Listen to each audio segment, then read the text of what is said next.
주변에 만성 방광염 환자들이 많으세요. 만성 방광염은 항생제를 자꾸 먹어도 계속 재발하거든요. 그래서 이제 만성 방광염을 어떤 식으로 개선하는지에 대해서 이제 말씀을 드려보면은, 대부분의 그 방광염이 시작되는 기전이 뭐냐면 대장균이 방광을 침입해서 생겨요. 그렇기 때문에 남자보다는 여자분들한테 많죠. 왜냐하면 여자분들은 구조적으로 항문하고 요도가 매우 가까워요. 그렇기 때문에 여자분들이 이제 방광염에 잘 걸리죠. 그리고 소변이 충분히 배설되지 않은 상황에서 예를 들면 이제 대장균이 이제 요도를 타고 방광에 가면은 소변이 있는 상태에서는 이제 세균이 쉽게 더 증식을 하기 때문에 방광염에 잘 걸릴 수가 있죠. 그리고 이제 기타 호르몬의 문제라든가 뭐 방사선 치료를 받았다. 그리고 나서 이제 방광염에 잘 걸리시는 경우도 많이 있습니다. 만성 방광염은요, 최초에 방광염이 걸렸을 때 항생제를 치료를 제대로 깔끔하게 받으면 괜찮은데 먹고 증상이 없어지면 끝까지 안 드시거든요. 그렇게 되면은 남아있는 그 세균들이 잠재적으로 있다가 피곤하면은 자꾸 재발을 해요. 그러니까 면역력이 떨어져도 재발하고. 그래서 이거는 무슨 항생제를 비타민 드시듯이 계속 드셔야 되는 이와 같은 상황이 생기죠. 이런 만성 방광염 환자한테 정말 좋은 채소가 있어요. 그 채소가 바로 뭐냐면 쇠비름이라는 거예요. 쇠비름의 다른 이름이 뭐냐면 장명채라고 그래요. 그 장명채라는 것은 사람이 먹으면 장수를 한다, 오래 산다 이런 뜻도 있고요. 그 쇠비름 자체가 가뭄에 다른 식물들은 다 시들어도 얘는 시들지 않고 싱싱하게 살아있거든. 그래서 본인 스스로가 그 쇠비름 그 자체가 아주 오래 살기 때문에 이제 장명채라고 얘기를 하는데 사실은 같은 말이에요. 한의학에서는 어떤 분석적으로 어떤 영양 성분을 섭취하는 것이 아니라 그 식물이 갖고 있는 에너지를 섭취하는 거잖아요.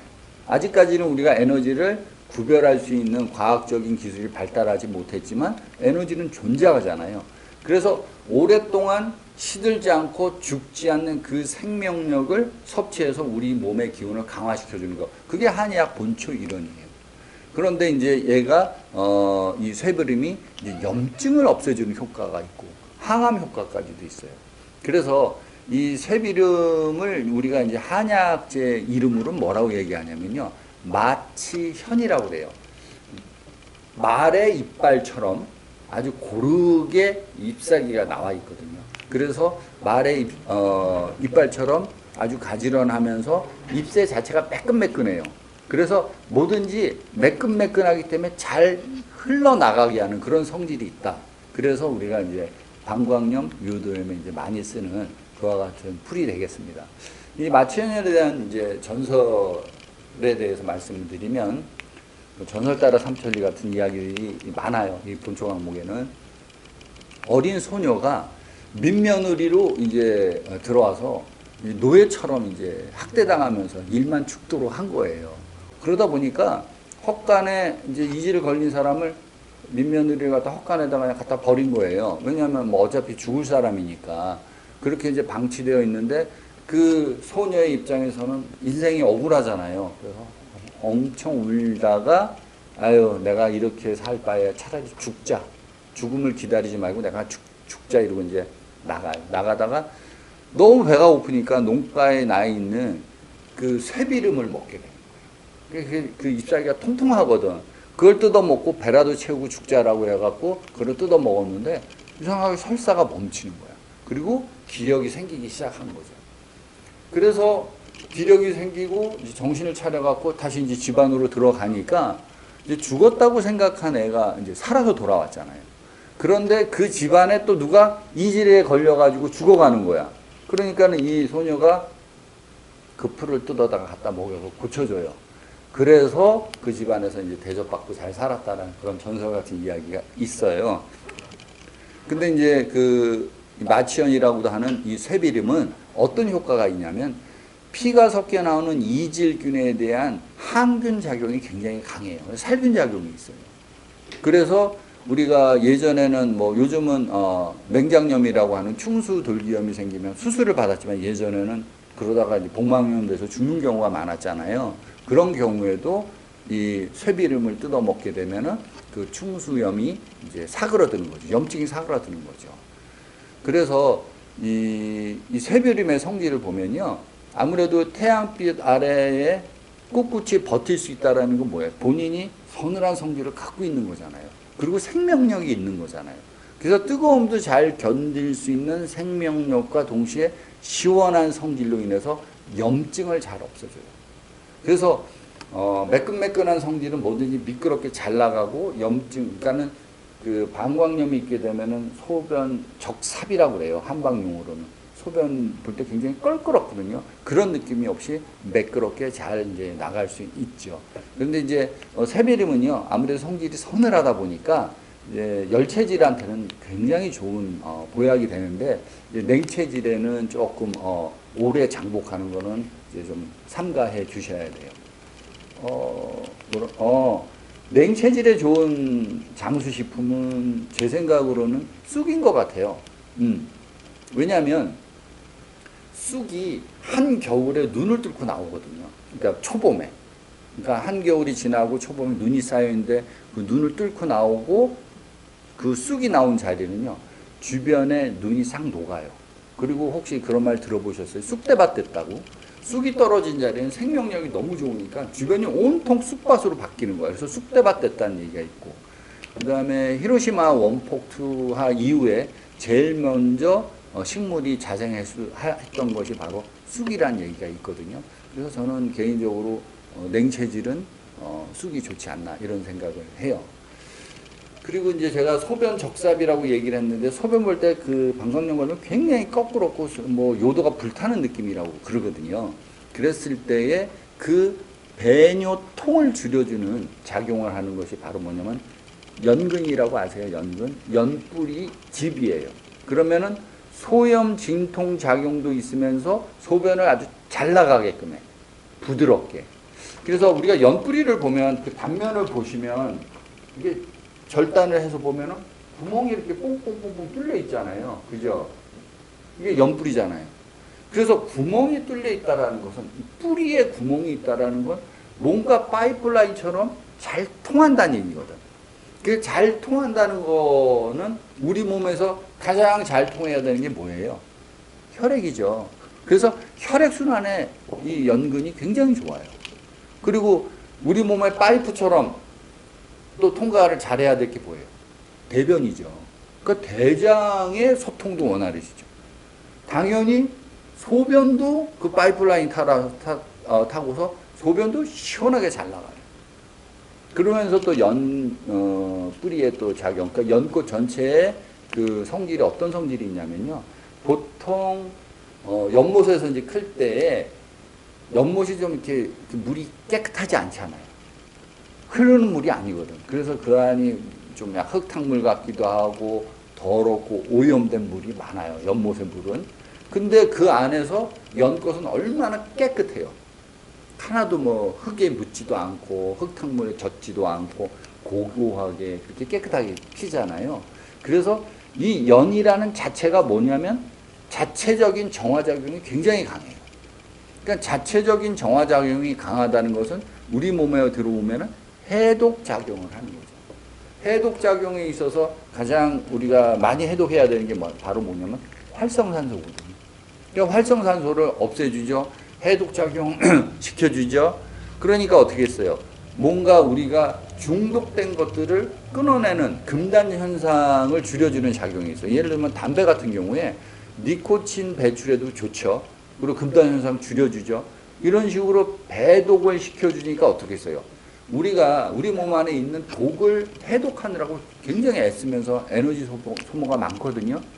그런데 이와 같이 에너지 소모가 많은데 해독작용을 뭔가가 도와주면 어떻게 해요? 면역력이 당연히 높아지죠. 그래서 항암 효과에도 탁월하다는 거예요. 이렇듯이 그 구정물에 크면서 이제 우리 몸을 정화시켜주는 또 다른 게 뭐 영화도 나왔죠. 미나리라는 영화 있었잖아요. 미나리가 또 구정물에서 커요.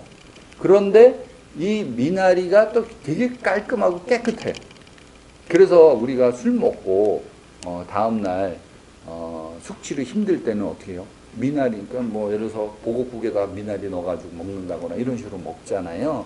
왜냐하면 간을 정화시켜주는 작용이 있기 때문에. 다시 연뿌리로 이제 돌아와서 말씀을 드리면, 지난번에 제가 설명을 해드릴 때 식물의 뿌리는, 그죠? 식물의 뿌리는 사람으로 따졌을 때는 머리와 같은 역할을 한다. 식물은 이런 식으로 이제 자생을 하니까 사람의 머리에 해당되는 것이 식물의 뿌리다. 그러면은 그 머리에 해당되는 데 있어서 구멍이 이렇게 뚫려 있다면 이거는 어떻겠어요? 머리가 빈 게 아니고 머리의 순환이 아주 잘 된다는 얘기예요. 다시 말해서 치매에도 굉장히 좋아요. 그래서 연뿌리 같은 경우에는 진짜 반찬으로 우리가 해 먹잖아요. 그래서 꾸준히 드시면 좋아요. 그런데 연뿌리 좋다고 그래갖고 연뿌리를 뭐 갑자기 많이 드시잖아요. 그럼 배가 아플 수 있어요. 그러니까 우리 몸은요, 좋은 성분이라 하더라도 내가 필요한 만큼 매일 섭취해야 될 양을 꾸준히 넣어줘야지, 우리가 뭐 영양제 같은 것도 뭐 고단위 영양제 이런 거 별로 좋지 않아요. 부담이 된다고. 음식으로서 섭취하는 것이 제일 좋고요. 그리고 꾸준히 먹는 게 더 중요해요. 예. 그래서 이제 연뿌리를 이제 반찬으로 해서 꾸준히 잘 드시면은 이제 방광염뿐만 아니라 다른 재반 질환이 다 개선이 될 거라고 생각을 합니다. 그리고 방광염으로 아주 많이 사용하는 것 중에 하나가 바로 뭐냐면 어성초라는 약초가 있어요. 이 어성초는 이제 어떻게 해서 이름이 붙여졌냐면 생선 비린내가 나는 풀이다, 이래서 어성초예요. 이 생선 비린내가 나는 어성초가 있는 자리에는요, 벌레들이 없어. 벌레들이. 그래서 이 해충이 오지 않는 것을 보고서 이것이 항균 작용이 있다라고 보는 거예요. 근데 실질적으로 이 어성초가 항균 작용이 굉장히 좋아요. 그런데 이거를 이제 분석학적으로 보게 되면 뭐 그 안에 콜세틴 성분이 있다, 루테올린 성분이 있다, 플라보이드 성분이 있다.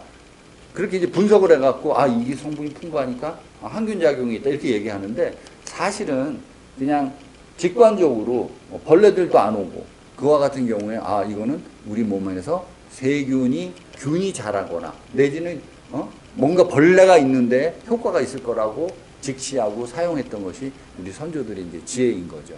동시에 이제 항균 작용이 있고 이러니까 이 항균 작용을 이용해 갖고 또한 소변을 또 아주 시원하게 나오게 하는 작용이 있어요.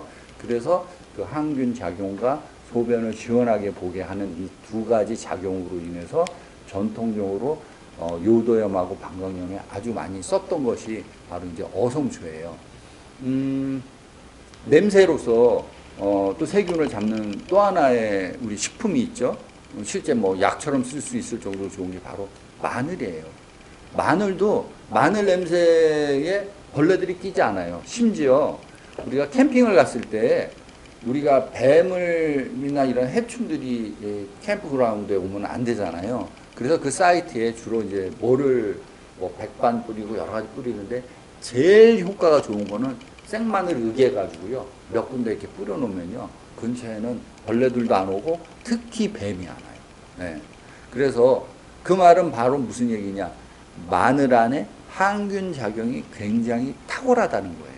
그래서 마늘은 뭐 흑마늘이 됐던 뭐 찐마늘이 됐던 마늘을 드시는 거는 저는 굉장히 권장합니다. 그 다음에 크랜베리가 또 방광염에 굉장히 좋아요. 근데 크랜베리 주스를 먹게 되면 크랜베리 성분보다 이 설탕이 많잖아요. 설탕 성분이. 이 단맛 때문에, 단맛을 모기나 벌레들이 좋아해요, 안 좋아해요? 엄청 좋아하죠. 그러면 크랜베리의 항균 작용도 있지만 그 주스에 들어가 있는 설탕 때문에 이 균을 증식시키는 작용도 있는 거야. 그래서 저는 크랜베리 주스는 별로 권하지 않고요. 크랜베리 이제 농축된 서플리멘트가 있어요. 영양제 같은 거죠. 아니면 마른 크랜베리인데 말린 크랜베리 중에서 설탕 성분이 별로 들어가 있지 않은 그와 같은 크랜베리를 드시게 되면은 방광염에 굉장히 도움을 많이 받으실 수 있습니다. 그리고 방광염에 특히 또 도움이 이제 예방하기 위해서 좋은 게 뭐냐면 우리가 유산균을 많이 드시는 게 좋아요. 프로바이오틱. 드시면 좋죠. 근데 뭐 요구르트 드시는 것도 좋지만 저 개인적으로는 우리나라 음식 중에서 프로바이오틱 유산균 덩어리가 바로 뭐냐면 청국장이에요. 그래서 청국장을 좀 자주 드시면은 우리 대장균의 밸런스를 맞춰줄 수가 있거든요. 그래서 대장균의 밸런스를 맞춰주면서 우리가 방광염에 걸리지 않고 건강하게 만성 방광염을 극복할 수 있지 않나 싶습니다.